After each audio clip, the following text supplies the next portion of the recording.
My doctor includes me in the decisions about my care by keeping me informed about medical research, because I have a problem with one particular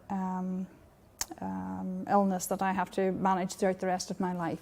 So he keeps me involved in that, makes sure that I know what he's prescribing medication for me, and updates my medication on a regular basis. After discussions about my problems, he accepts what I am saying in that I know my own body. For example, he tends to tell me I have asthma, and I tell him, no, I don't, I have COPD, and we adjust the medication accordingly. He always discussed with me in detail, and I can give you an example of my osteoarthritis, which I'm suffering for the last maybe 10 or more years, and I was recommended both the knees replacement.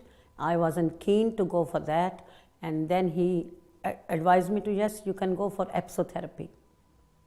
I find he does it very well. He asks me if I agree with his suggestions rather than just telling me I've got to go somewhere. And with the recent ENT, I have been to see 2 or 3 different specialists at his request, all of which has worked out well. Yes, well, she discusses with me. For example, recently I had a thyroid problem, and I had to decide whether to have blood tests every year or every 6 months. And secondly, there was a possible blood pressure problem, yes, whether I would take tablets or not, or whether I would go to her regularly just to see what the pressure was. And that was good because I could make those decisions myself. By discussing the medication he's giving me with me and the effects it will have on me, and reassuring me that it will be all right. But if I'm not happy, come back again and see him. My doctor discusses the age I'm at and the problems I have.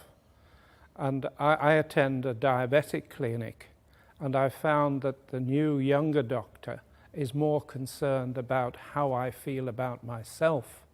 The previous doctor or specialist saw me as a patient, more of a number than as a person. So there was a standard treatment. Whether you liked it or not, you got the standard treatment. I think the new generation of doctors is trying to fit the treatment to the patient.